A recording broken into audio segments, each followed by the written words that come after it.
নমস্কার বন্ধুরা, পারমিতার খানা খাজানাতে আপনাদের সকলকে স্বাগত জানাই।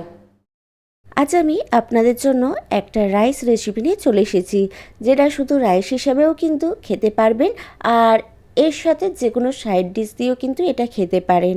এটা লাঞ্চ বক্স হিসাবেও কিন্তু একদম পারফেক্ট। ছোট থেকে বড় সকলেই কিন্তু এটা খুবই পছন্দ করবে, এইটুকু আমি বলতে পারি। তা হলো অনিয়ন রাইস। চলুন ঝটপট দেখে নেওয়া যাক আজকের রেসিপিটা। আশা করছি ভালো লাগবে। আমি এখানে প্রথমেই নিয়ে নিয়েছি একটা ফ্রাই প্যান, আর ফ্রাই প্যানটা গরম করতে বসিয়ে দিয়েছি। ফ্রাই প্যানটা গরম হয়ে যাবার পর আমি এর মধ্যে অ্যাড করে দিচ্ছি 1 টেবিল স্পুনের মতো রিফাইন্ড অয়েল। এই রান্নাটা অবশ্যই রিফাইন্ড অয়েল দিয়ে করতে হবে, সর্ষের তেল দিয়ে কিন্তু করা যাবে না। তো তেলটা গরম হয়ে যেতে আমি এর মধ্যে দিয়ে দিচ্ছি 1/2 টিস্পুনের মতো কালো সর্ষে। কালো সর্ষেটা একটু ভাজা ভাজা করে নিলাম। দেখুন সর্ষেটা ফাটা শুরু হয়েছে। তখন আমি এর মধ্যে অ্যাড করে দিচ্ছি রসুন কুচি। আমি এখানে 6 থেকে 7খানা রসুনকে ছোট ছোট টুকরো করে কুচি করে নিয়েছিলাম। সেই রসুন কুচিটা এখানে দিয়ে দিলাম। এবার এই রসুনটা আমি বেশ লাল লাল করে ভেজে নেব। তবে খেয়াল রাখতে হবে রসুনটা যেন পুড়ে না যায়, মানে বেশি লাল যেন না হয়ে যায়, তাহলে কিন্তু তেতো হয়ে যেতে পারে। তো দেখুন রসুনের মধ্যে কিন্তু একটা হালকা বাদামি কালার চলে এসেছে। এবার এর মধ্যে আমি দিয়ে দিচ্ছি পেঁয়াজ কুচি। আমি এখানে একটা বড় সাইজের পেঁয়াজকে স্লাইস করে কেটে রেখেছিলাম বা সরু সরু করে কুচিয়ে রেখেছিলাম, আর সেই পেঁয়াজটা দিয়ে দিলাম। যেহেতু এখানে অনিয়ন রাইস বানাচ্ছি তাই পেঁয়াজের পরিমাণটা কিন্তু বেশি দিয়েছি। তো এবার পেঁয়াজটাও দেখুন হালকা বাদামি করে ভেজে নিয়েছি। এবার এর মধ্যে দিয়ে দিচ্ছি আমি সেদ্ধ করে রাখা ভাত। আপনারা চাইলে কিন্তু এটা ফ্রেশ ভাত দিয়েও করতে পারেন, আবার বাড়িতে অনেক সময় কিন্তু এক্সট্রা ভাত থেকে যায়, সেই এক্সট্রা ভাত দিয়েও কিন্তু এটা করে নিতে পারেন। তো এবার ভাতটা আমি ভালোভাবে রসুন আর পেঁয়াজের সাথে নাড়াচাড়া করে 1 মিনিটের মতো আমি ভেজে নিলাম।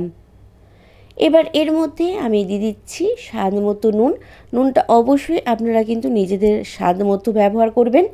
আর এর মধ্যে দিয়ে দিচ্ছি একটা ম্যাগি মশলা প্যাকেটের অর্ধেকটার মতো। এবার এই ম্যাগি মশলা আর নুনটা খুব ভালোভাবে ভাতটার সাথে নাড়াচাড়া করে মিশিয়ে নিয়ে আরও বেশ কিছুক্ষণ একটু ভাজা ভাজা করে নেব। এবার এর মধ্যে আমি অ্যাড করে দিচ্ছি স্বাদ মতো লঙ্কা কুচি, মানে আপনারা কতটা ঝাল পছন্দ করছেন কিংবা বাচ্চাদের জন্য বানাচ্ছেন কিনা সেই হিসাবেও কিন্তু লঙ্কাটা অ্যাড করতে পারেন, আবার নাও করতে পারেন। আর দিয়ে দিলাম কিছুটা পরিমাণে ধনেপাতা কুচি।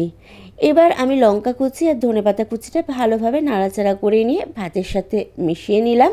তবে দেখুন আমি কিন্তু ভাতটা খুবই হালকা হাতে মেশাচ্ছি, ভাতটা যাতে ভেঙে না যায় সেই জন্য। এবার সব কিছু মেশানো হয়ে যাবার পর আমি এর মধ্যে অ্যাড করে দিচ্ছি 1 টিস্পুনের মতো পাতিলেবুর রস। আপনারা যদি একটু টক ফ্লেভার পছন্দ করেন তাহলে লেবুর রসটা কিন্তু একটু পরিমাণে বেশিও দিতে পারেন। এবার লেবুর রসটা ভালোভাবে নাড়িয়ে চাড়িয়ে ভাতের সাথে মিশিয়ে নিয়ে আমি গ্যাসের ফ্লেমটা বন্ধ করে দিচ্ছি। তো দেখুন আমাদের অনিয়ন রাইস কিন্তু একদম রেডি হয়ে গেছে এবং আমি পরিবেশনও করে দিয়েছি।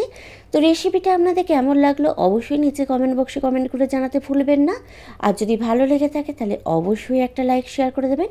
আর আমার চ্যানেলে আপনি নতুন বন্ধু হয়ে থাকলে কিংবা আরও ভালো ভালো রেসিপি পেতে হলে অবশ্যই চ্যানেলটা সাবস্ক্রাইব করে রেখে পাশে থাকা বেল আইকনটা প্রেস করে রাখতে হবে।